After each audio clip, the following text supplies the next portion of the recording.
আমরা নিশ্চিতভাবে বলতে চাই, বিনামূল্যে শিক্ষা সম্প্রসারণ, মেয়েদের স্নাতকোত্তর পর্যন্ত শিক্ষা নিশ্চিত করা হবে।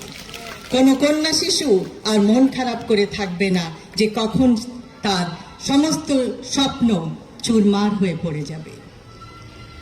আজ চিন্তা হচ্ছে সেই কর্মজীবী মহিলা কথা এবং কলেজ ইউনিভার্সিটির সেই ছাত্রীর কথা যাকে প্রতিক্ষণ শিকার হতে হয় অস্বস্তিকর অন্যায় ব্যবহারে, যে স্বস্তিতে যাতায়াত করতে পারে না। হাজারো লক্ষ গার্মেন্টস কর্মী বোন যাদের রাতের অন্ধকারে চলাচলে নেই নিরাপত্তা, তারাও চায় সচেতন মাতৃত্বকালীন ছুটি। আমরা নিশ্চিত করতে চাই তাদের সবেতন 6 মাসের মাতৃত্বকালীন ছুটি। আমরা নিশ্চিত করতে চাই নিরাপত্তা এবং তাদের সুরক্ষা, নিরাপদ আবাসন ও যাতায়াত ব্যবস্থা, কর্মস্থলে ডে কেয়ার সেন্টার। প্রত্যেকটি মা নিশ্চিন্তে তার কর্মস্থলে কাজ করতে পারবে।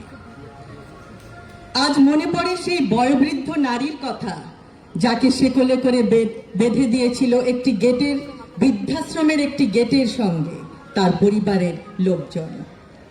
সেই মায়ের প্রতি আমরা জানাতে চাই, পিতামাতার ভরণ পোষণ আইনের কার্যকর বাস্তবায়ন করা হবে।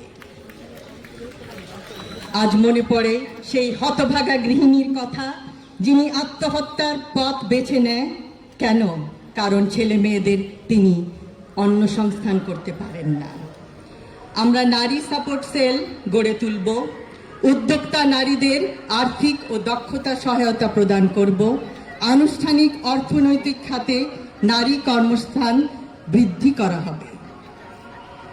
সুপরিকল্পিত রাজনৈতিক পরিকল্পনার মাধ্যমে অবশ্যই সমস্যার সমাধান সম্ভব। আজ আমাদের বহু আলোচকবৃন্দ, আমার সহ আলোচকবৃন্দ বিভিন্ন সমস্যার কথা জানিয়েছেন এই এলাকার। আমরা শুনেছি, আমরা সবাই জানি এবং পরিবেশ সম্পর্কে, পরিবহন খাতে ট্রাফিক জ্যাম সম্পর্কে আরও বিভিন্ন সমস্যার সুনির্দিষ্ট সমাধান সুপরিকল্পিতভাবে উপস্থাপন করা হয়েছে আমাদের ইশতেহারে। আমরা পরিশেষে এই আয়োজক কমিটির প্রত্যেকটি সদস্যকে জানাই